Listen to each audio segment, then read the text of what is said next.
Minsan hindi sa pagiging sweet o effort mo siya mamimiss, minsan sa pagkawala mo.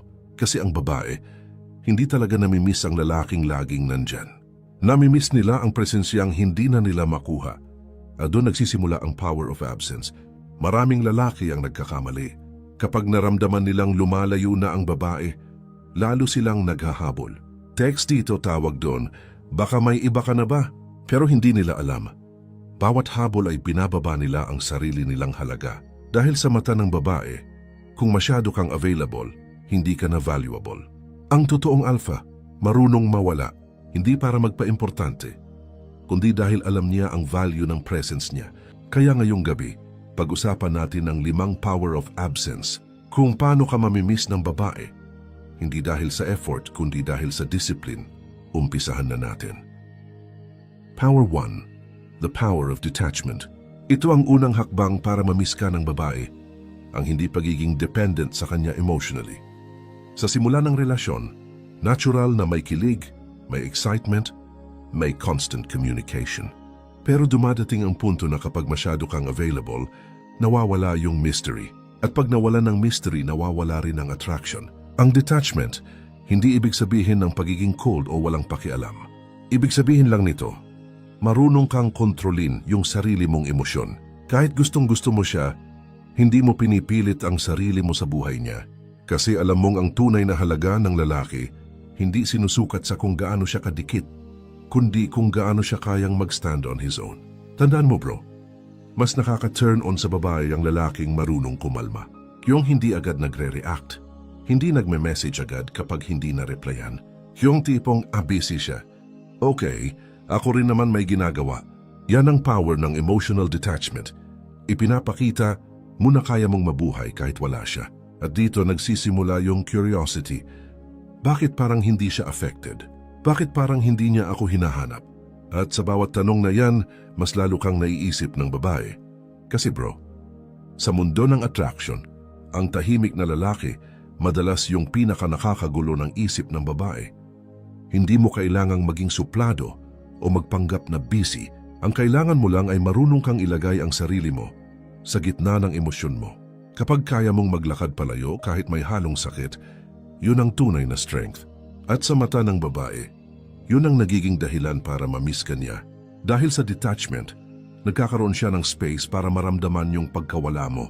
At doon pa lang niya maiintindihan kung gaano ka kahalaga. The more you pull away calmly, the more she wonders what she lost. Power 2. The power of mystery. Isa sa pinaka-underrated pero pinakamalakas na sandata ng lalaki mystery. Kasi bro, sa panahon ngayon, karamihan sa lalaki, sila mismo ang sumisira sa allure nila. Sila yung tipo na pag nagustuhan ng babae, pinubuhos lahat stories, secrets, emotions agad-agad, pero ang hindi nila alam, ang sobrang transparency minsan nakakasawa. Bakit ba may mga lalaking kahit simpleng ngiti lang tinatandaan ng babae? Kasi hindi nila alam lahat tungkol sa kanya. Hindi nila alam kung anong iniisip niya. At yung mga hindi mo sinasabi, minsan mas malakas kaysa sa lahat ng sinabi mo. Ang power of mystery, hindi ito tungkol sa pagiging secretive lang. Ito yung disiplina na huwag ibigay lahat ng parte mo agad-agad. Pumili ka ng mga bagay na mananatiling sayo lang, yung mga parte ng isip mo na hindi niya agad nakikita. Kasi sa ganong paraan, may nahahanap siyang dahilan para manatili. Kailangan niyang alamin kung sino ka talaga. At habang hinahanap niya yon, mas lalo siyang na-attach. Kapag naging misteryoso ka sa tamang paraan, nagiging unpredictable ka. Hindi ka tulad ng karamihan ng lalaki na obvious ang galaw. Hindi ka madaling basahin. At sa totoo lang bro, ang hindi mabasa laging iniisip. Doon ka nagiging presence kahit wala ka. Kasi iniisip niya, ano kaya ginagawa niya ngayon? Bakit parang hindi siya naghahabol? May iba na kaya siya? At sa bawat tanong na yan, mas malalim ang epekto mo sa isip niya.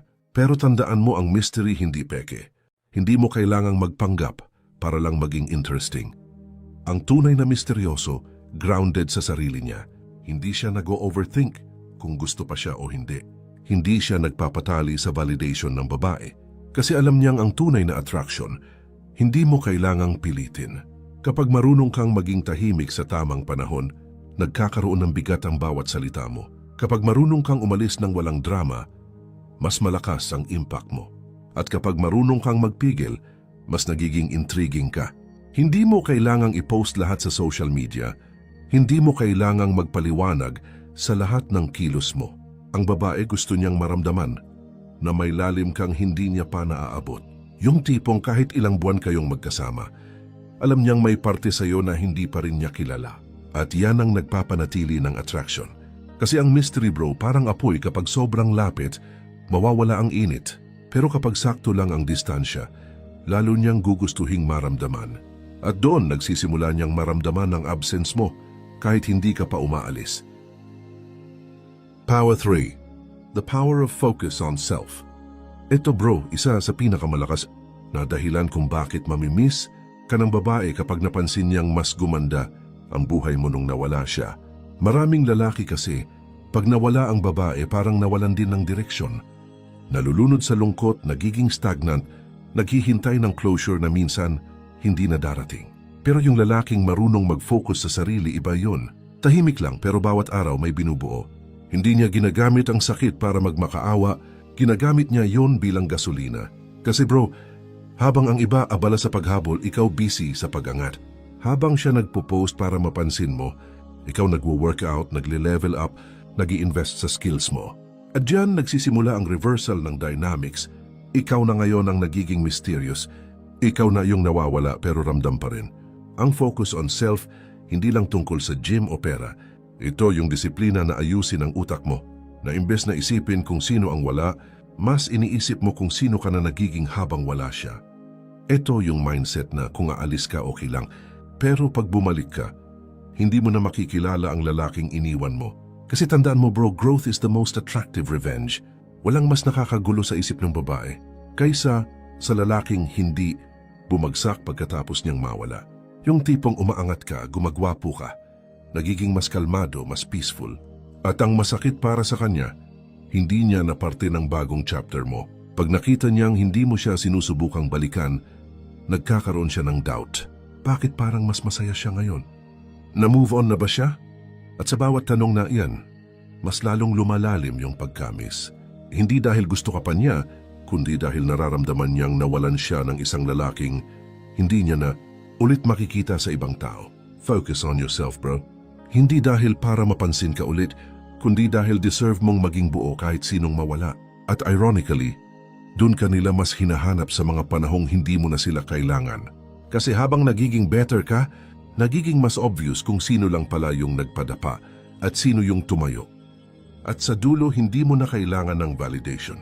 Dahil ang tunay na power of absence, nagmumula sa lalaking natutong maging kumpleto kahit wala na ang dating dahilan ng kanyang motivation.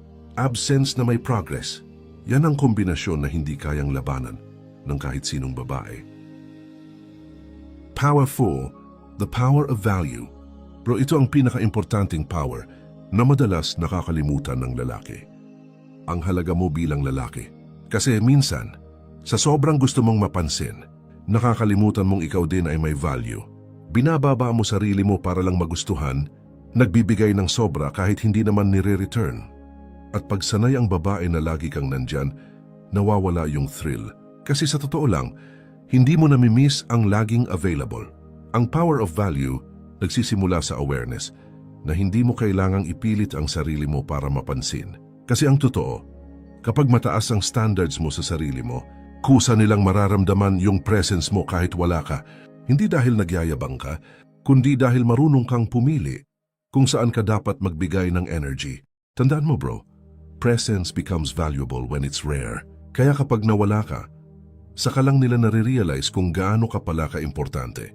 Pero hindi mo yun maabot kung lagi kang nagpapahabol. Kailangan mo ipakita hindi sa salita, kundi sa kilos na may presyo ang access sa'yo. Hindi lahat ng tawag kailangan sagutin. Hindi lahat ng message kailangang replyan agad.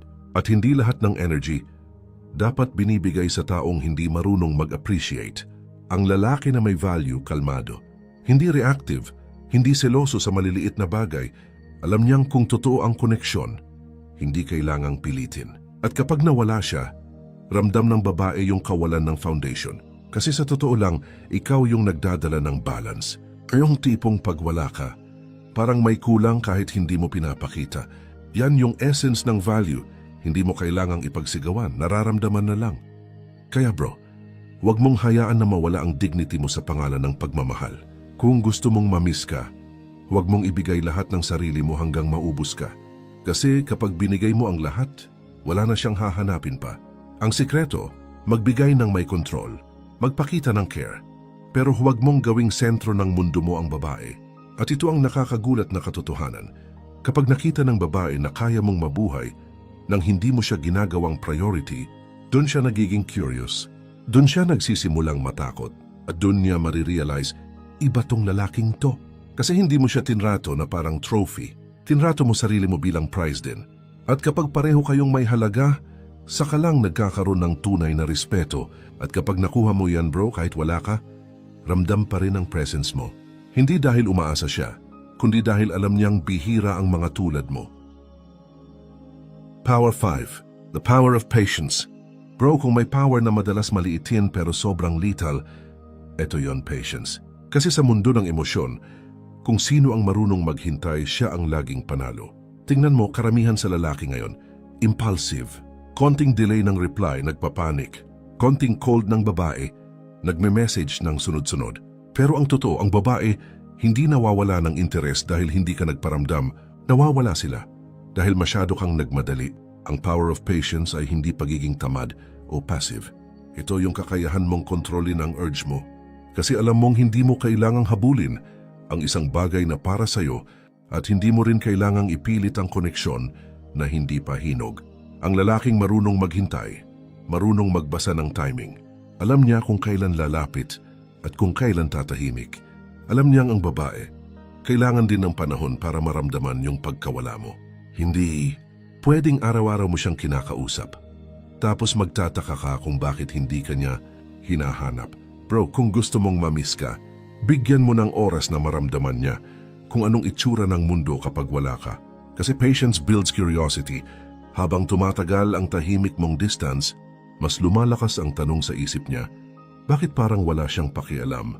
Bakit hindi siya bumabalik? At habang sinusubukan niyang sagutin yon, mas lumalalim yung space mo sa isip niya. Pero ito ang madalas hindi alam ng karamihan. Ang patience ay hindi paghihintay lang, kundi paglalakas ng loob habang hinihintay. Hindi mo lang siya hinahayaan, pinapalakas mo rin ang sarili mo. Dahil alam mong ang oras na ginugugol mo sa paghabol, mas magandang gamitin sa pag-build ng sarili mong imperyo. Patience is power because it means control. At ang lalaki na may control sa sarili, mahirap kalimutan. Kasi habang ang iba nagre-react, ikaw steady lang. Habang sila nagagalit, ikaw kalmado. Habang sila nagpaparamdam, ikaw busy sa sarili mong buhay. Kaya pag dumating yung araw na nag-message siya ulit, ramdam niya agad iba ka na. Hindi mo siya tinanggihan, pero hindi ka rin nagmakaawa. Simple lang, nasa iyo pa rin ang control. Ang patience bro, yan ang ultimate test ng emotional maturity. Kasi hindi lahat kayang tumahimik ng may confidence. Pero kapag natutunan mong maghintay nang walang takot na mawalan, doon mo mararanasan yung tunay na kapayapaan. At tandaan mo to ang babae. Mamimiss lang ang lalaki na marunong maghintay. Hindi dahil desperado, kundi dahil sigurado. Alam mo bro, sa dulo ng lahat ng to, ang tunay na power of absence ay hindi tungkol sa paglalayo lang para hanapin ka. Ito'y tungkol sa kung paano mo pinipili ang sarili mo. Kapag marunong kang lumayo, hindi dahil gusto mong parusahan siya, kundi dahil gusto mong protektahan ang iyong kapayapaan, doon nagsisimula ang respeto. Ang babae, hindi siya mamimiss dahil wala ka. Mamimiss ka niya dahil may presensya kang may halaga. Dahil alam niyang kahit wala ka, hindi niya kayang palitan yung uri ng lalaking pinili mong maging.